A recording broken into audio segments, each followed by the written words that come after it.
What's up, y'all? It's your host, Taylor. Thanks for tuning in to another episode of Dirty Napkins. Today, we're at Filter Coffee House down in Raymond, Mississippi. I hear the tea is great and the sandwiches are even better. We'll be having a conversation with Jason Gibson. He's an entrepreneur and motivational speaker. Tune in. Let's go get some napkins dirty.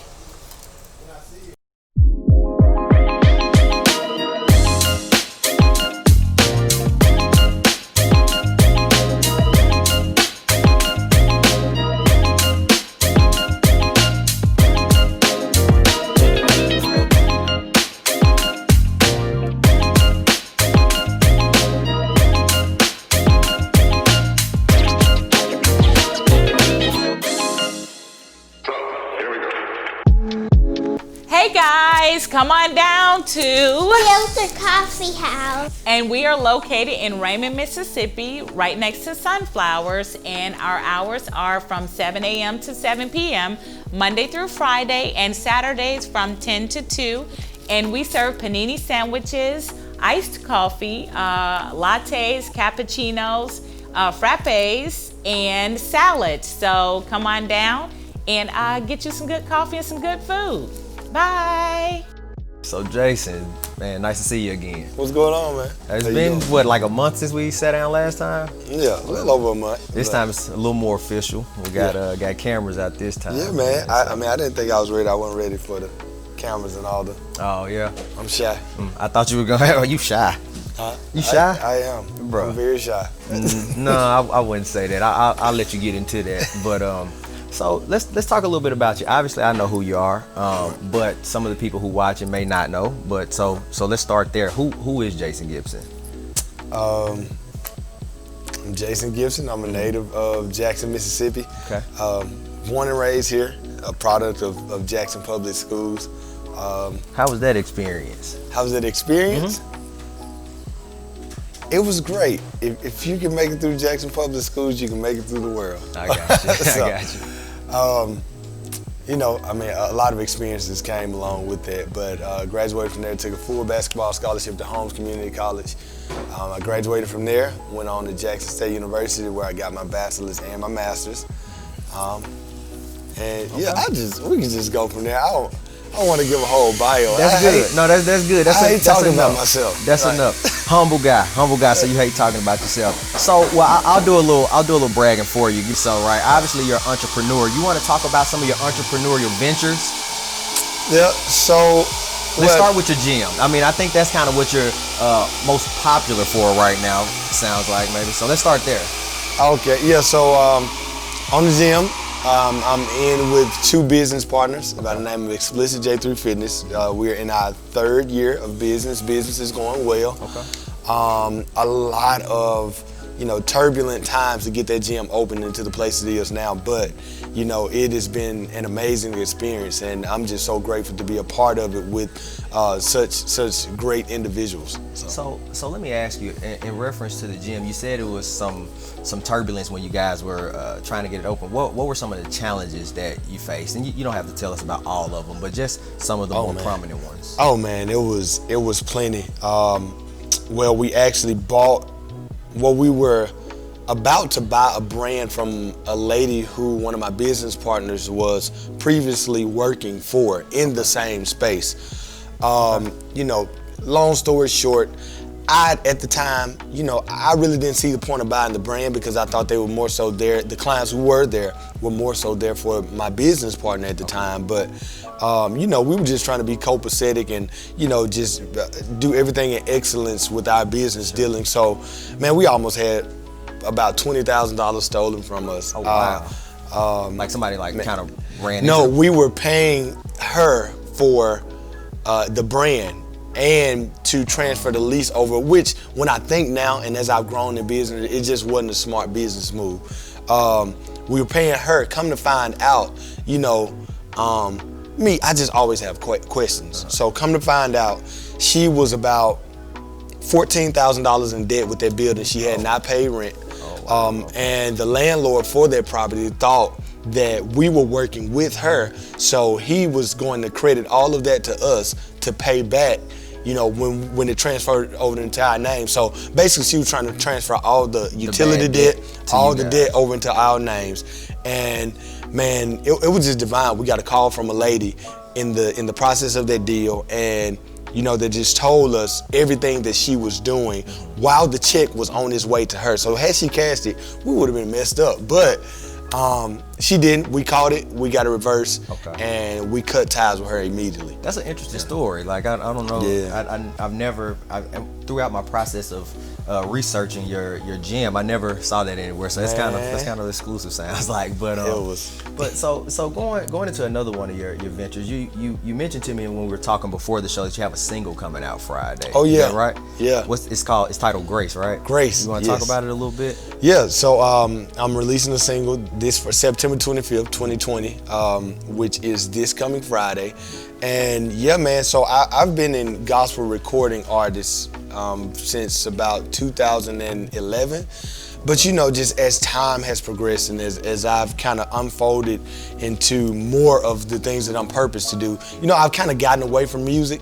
So, you know, I think I write music according to where I am presently in life. And, you know, that song just kind of came. I wrote it last year, and I was like, man, I think it's time. I hadn't released music in a couple years. I think it's time. What got you, since you said it sounds like you may have not been in a space to write music, what kind of got you out of that funk, and I guess also what put you in that funk? It wasn't necessarily a funk. Okay. I never stopped writing music. Okay, gotcha. I'm always writing, like, you know, just whatever. If God wakes me up in the middle of the night and I have a song in my heart, you know, I'll, you know, record it in my phone and go back to sleep, or I'll write it on the pad beside my bed. But I think what got me away from actually executing it is, you know, I just started to venture off into different business endeavors. You know, I got older, you know, I got into grad school, the gym came, different things that started to transpire over time that kind of where I had to deviate from that for a season. Okay. And in there you said something, I mean, that kind of segues us perfect. You said you hadn't executed, right? Yeah. So in the last time we sat down, we had an interesting conversation around like your brand, Pray, Plan, Execute. Yeah. I want to get you to talk a little bit about that for the people watching today. How you said it's moreover than a brand, you're trying to sell a lifestyle. Absolutely. Right? Talk to us a little bit about that. Absolutely. So PPE Apparel is a clothing brand that I started in August of 2019, so we just made over a year. And you know, man, I always wanted to start a clothing line because I'm naturally I just dress down. I hate dressing up. I hate suits. I hate ties. I got you. I just, you know, all of those things that they told us, you know, in order to be professional, you have to look like this. I just like to be So it's comfort over everything for you. Absolutely. I'm the same way, man. I'm not a brand guy. It's comfort over everything. Listen, so about a year ago, man, I was in the process of trying to complete my thesis for my master's program. And basically, I had finished all my coursework and I had stopped going to grad school in 2018, leading into 2019 for a year. And I was just like, man, you know, I'm in entrepreneurship now. I don't need these degrees, but I promise it was one night I was sleeping and I woke up and like the Lord kind of impressed something on my heart. He was like, you know, I put a lot of things in your hand that you did not finish. It's a lot of works in your hands that you should have completed, but you haven't. So that degree was one of those things, but I did not want to write that thesis. Okay. So I was like, man, I got to put a plan in place where I can write this thesis so I can go and get this degree, and you know, whatever I do with it, I'll do with it. But I was like, man, I need to pray. I need to put a plan together. I just need to execute that. And literally when I said it, it was like a light bulb went off. And I was talking to myself. From. I have a lot of conversations with myself. So I was talking out loud to myself, and when I said it, it was like, man, pray, plan, execute. I love that. Let me write that down. And that's where it came from. And I think it's interesting too. You said, you know, in the last time we talked again, like you said, as Christians, right? A lot of times you stop at the pray portion of it. You just said, quote, God, take care of it now for me, or something along those lines. Like, what do you think that like? Absolutely, man. I grew up in a very charismatic church and I've always been an inquisitive individual. I've always had a lot of questions as to why this, why that, why do you do this, why don't you do that, why do we have this, why don't we have that? Like, so, you know, I think I was kind of labeled as somewhat of a problem child growing up because my brother is very reserved. He doesn't talk much at all, like super, just a melancholy type guy. My sister, Me and her have some similarities, but she's not as overtly, direct as I am. So with me, I always had questions. Came up in church, and I used to always, ask like, Mama, why these folks around here like running and shouting, and we talking about these blessings and stuff, and all them broke. Like, you tell they broke because they come here talking about money every week, man, and how they wait on the Lord. And like, I could never get an adequate answer. Even her answer was like, the Lord is gonna do it in due time. I'm like, answer was like, the Lord when is gonna happen? So I mean, just as I grew up, man, I started to clean the scripture and saw how, God actually gives us the responsibility to do certain things. And he gives us certain ramifications by which we can hone into certain gifts, talents, and abilities that can propel us into like a future that we all, like, I think everybody imagines, which is a future of prosperity, wealth, and, just comfort. So, certain scriptures I just cling to. Faith without works is dead. Like, a lot of us have faith. We'll pray about it. God, do it, please do it. I know you can do it. Yes, you can. But where's the works part of it? Like, so those two have got to commingle, and they have got to marry in order for you to reach the fullness of what God has for you. Well, and I think too, to have you add some more, you said one time, I can't remember where, I think it may have been on Twitter, you said something along the lines of one of your favorite scriptures, something your mom told you. You also said it was like some of her best advice that she gave you, and I think it was be faithful over a few things and he'll make you ruler over. Yes. Yeah, what is it? Be faithful over a few things and I'll make you ruler over many. And I think that's just kind of that's just the language of God. If we be faithful over the things that he has granted us, given us access to, and he sees that he can trust us with certain things, he will give us more. Like, the first thing that comes to mind is King David. Like, King David was literally a shepherd. He was a sheep herder. And his job every day, like, if you know anything about sheep, like, they were stanky. Like, it was not the ideal job. It was the lowliest. I don't know much about sheep, but I guess it was the lowliest of lowly jobs that anybody could have back in those days. And he did it. He did it faithfully. Like, he loved those sheep. He made sure they were taken care of, made sure they were bathed, made sure they were fed. Like, he did that for years. And he did that. And then so a prophet came and was like, it's a king here, but, and his dad was like, I got 7 sons right here. All of them looked the part. All of them, have all the attributes. They're competent enough to be king. But, the prophet was like, nah, it ain't none of them. Like, do you have another son? He was like, well, I got the one back there who... They be messing with the sheep. They be messing with the sheep. And then, so he was like, yeah, bring him to me. He was like, this is the one. And then even after that process, David was faithful over those sheep. So then he had to go face Goliath, which was the biggest battle he ever had. So this is the same David? Yeah, same David. Okay. Like, he had to go face Goliath, which was the biggest battle up to that date that he ever had to fight. But then David was like, when people used to come, when animals used to come and try to get my sheep, like, I slayed bears, I slayed lions, I slayed all these other animals that try to get this, because this is what God gave me to steward and be faithful over. And because I was faithful over that, this giant ain't no different. Yeah. I've been doing this all my life. So with no problems, this sheep herder eventually became the king of Israel. So, I mean, I think that's a beautiful picture of what it looks like, where God will give us certain things, and he's just saying, if you be faithful over the sheep, like, I'll make you the king.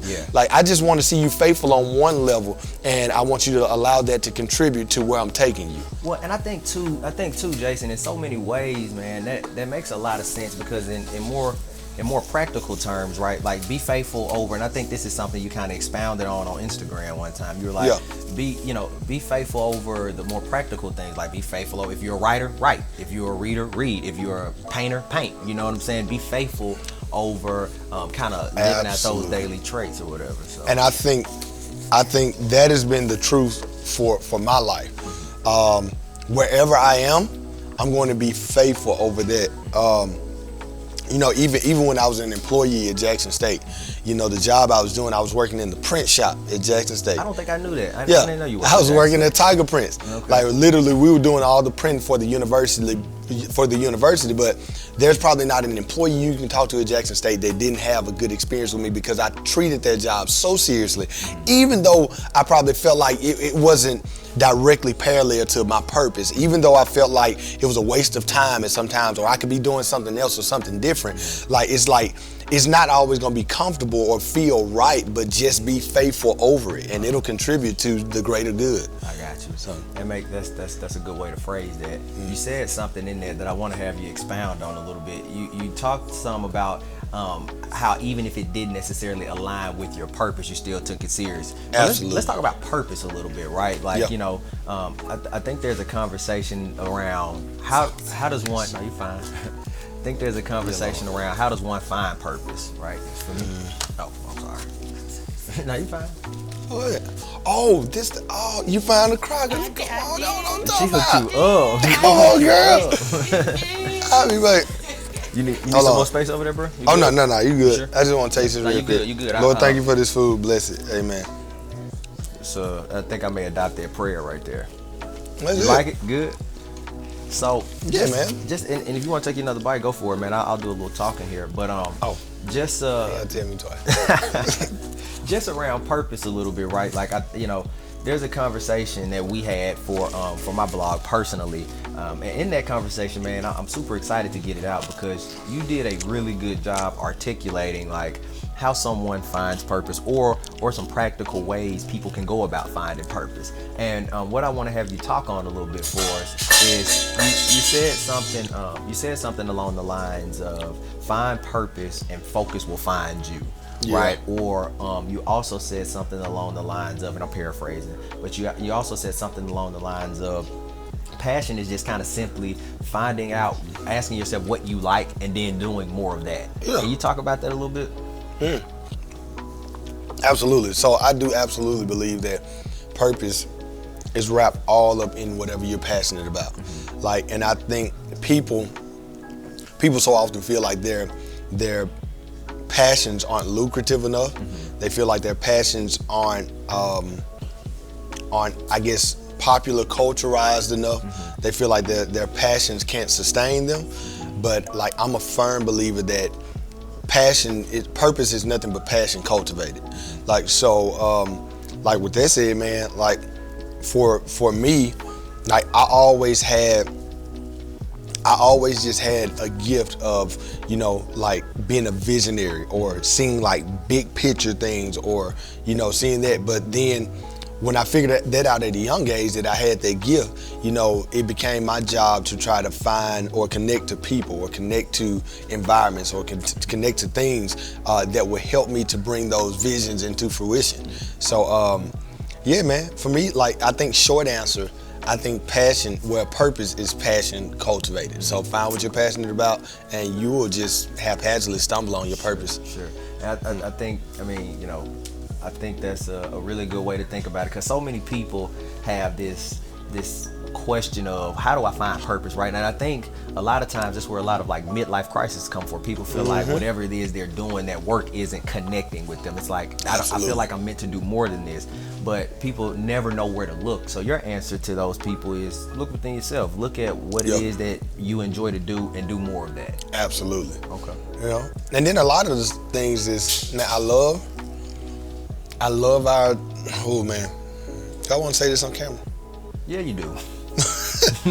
I love our school systems, but I don't think our school systems render themselves to helping people to find purpose. Can you explain a little bit? I think the school system trains us to be workers. It trains us to work for somebody else. It trains us to measure benchmarks and core standards and things of that nature. All of these things that contribute to making somebody else something better. So with that said, very little of what I deal with in my everyday entrepreneurial life, very little of those skills came from the public school system. Like it literally came from surrounding myself around people who were in positions that I aspired to be in. And from there, just learning from trial and error. Because like, I don't even recall learning I might have learned how to write a check in school, but not this. But no, I don't remember hearing about credit scores or private money lenders or equity or, I don't remember hearing about any of the things I deal with now. And now that's an interesting point.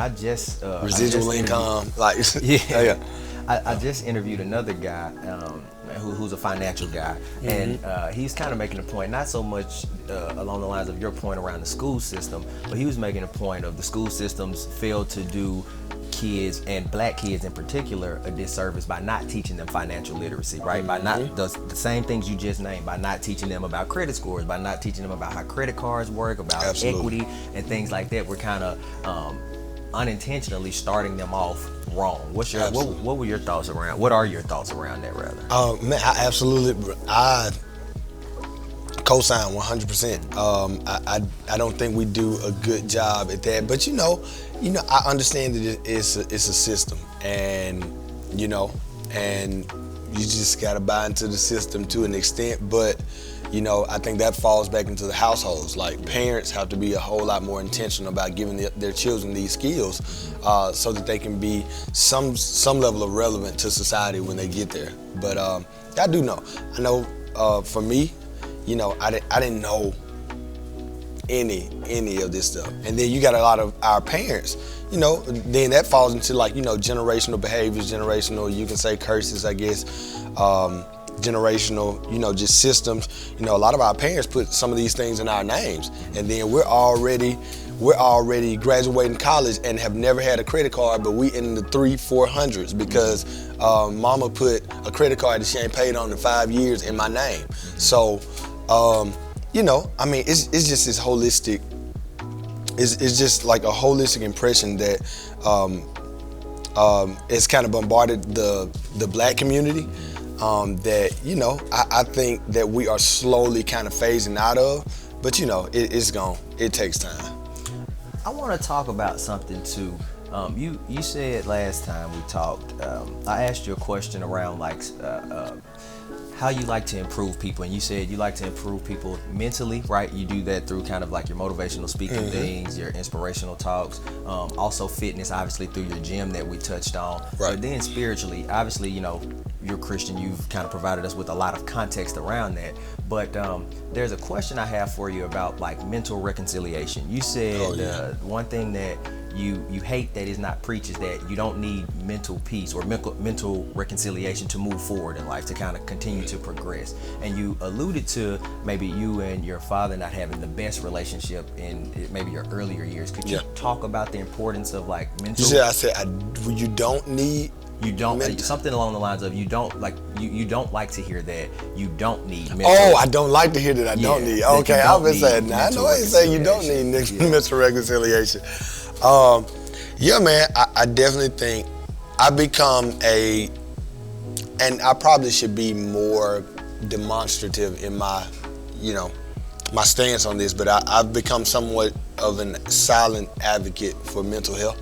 Oh, really? Yeah, just because I've seen how certain behaviors in my family structure, even though I came up in a nuclear family, the numbers are astronomical as far as 7 to 8%. If you come up in a 2-parent household, black family, you're 8-9 times more likely to succeed. Wow, all those numbers. So that's been true for me. But there's some level of trauma that comes along with just, the idea or the actual reality of coming up in a black family. And it took that mental reconciliation to get me to notice some of those behaviors. So with me, something that I wasn't aware of, but all through my life, and I kind of see myself kind of doing it a little bit now, is I always have a lot of stuff going on. And sometimes when I have a lot of things going on, I never complete things that I'm doing, but it's always, dabbling in something different, dabbling in this and that. And it wasn't until I started going to therapy that my therapist helped me work through that, and he was just like, we talking about why I'm into so much stuff, and then he's like, man, how's your relationship with your father? And then we just got to talking about that and unfolding that, and he was talking about the level of affirmation that my father would give me, and which, quite frankly, wasn't much. He was there, he was around, but he wasn't necessarily present.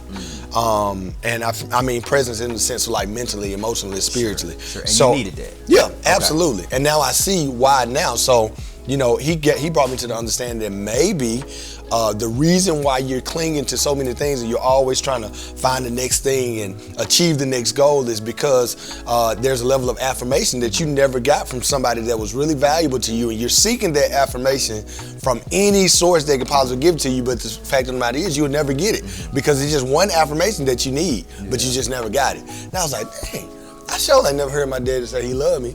So I literally went and made my daddy about 3 years ago. I was like, man, you ain't never told me you love me, and I'm 25. I was like, and you ain't never told me you was proud of me. Like, you never told me, like, I never heard this from you. You know, I could speculate that you were, but like that. I want to hear it. Yeah, actually verbalizing it makes so much of a difference, and I don't think a lot of people notice it, and it reflects through their behavior. So, yeah, I'm a definite proponent. What's the name of the place? Yeah, it's good, man. It's good. Filter. It's out in Raymond. But yeah. But how you like it?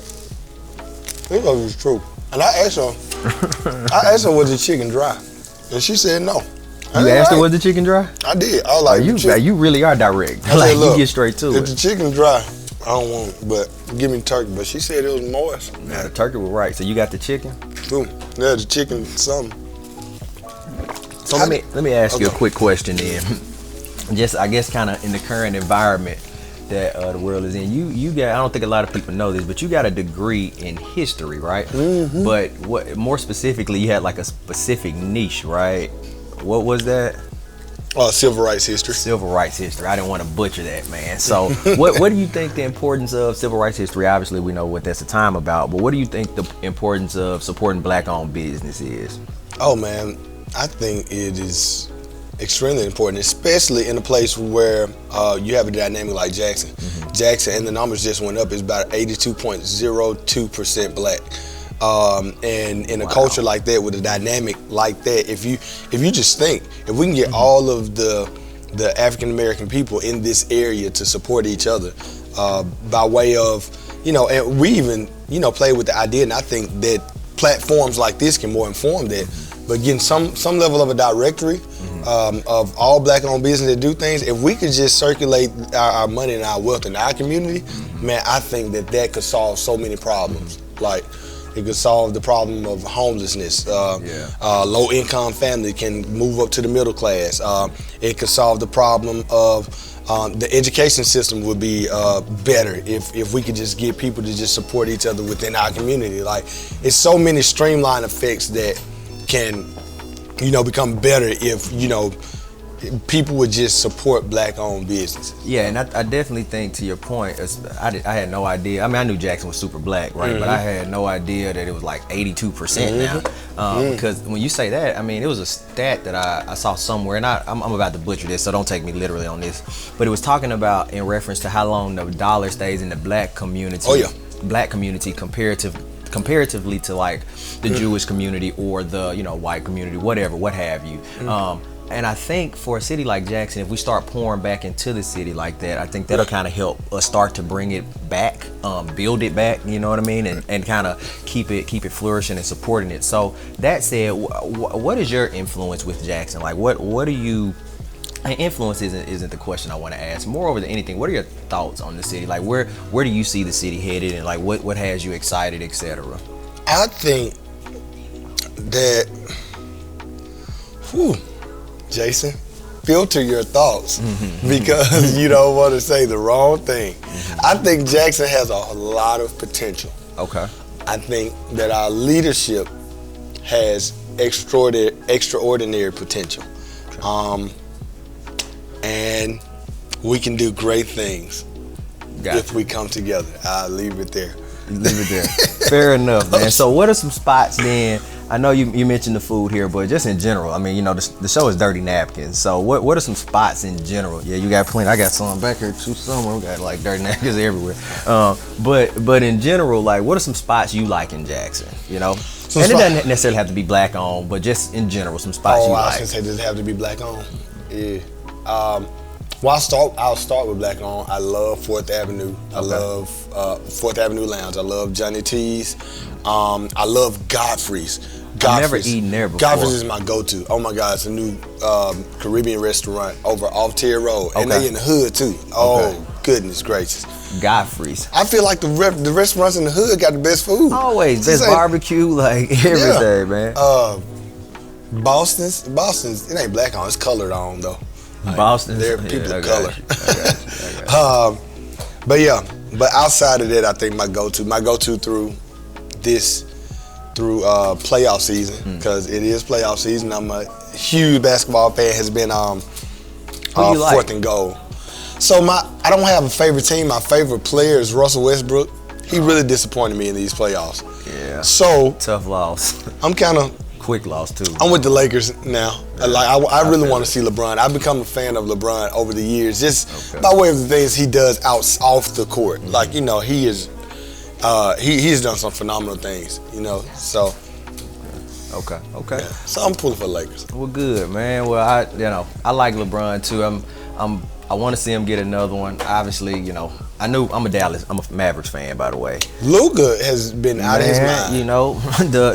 The producer KP was the one who told me to start watching him. He's like, hey man, you need to start watching Luka, and from that point, I kind of just became like the biggest fan. Listen, but man, I'm not gonna hold you much longer. I'm gonna go ahead and let you go. I guess kind of in the spirit of closing this. Is there anything that we've talked about that you'd like to end this on, right? That for the people watching, like any type of advice, anything you can lend to help them right now? Anything I can lend to help people right now. In lieu of this pandemic, something that has disrupted all of our lives, something that has literally changed the trajectory of like the things and the goals that we may have set forth for ourselves. I know for me, I really can't speak for me because 2020 has been the best year of my life. But I think the best thing that you can find now is yourself.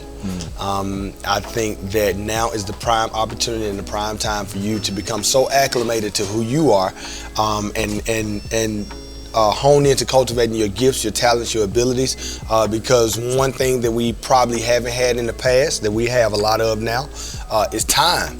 And I don't believe time is money, but I do believe time is precious. So make use of it. Make use of it.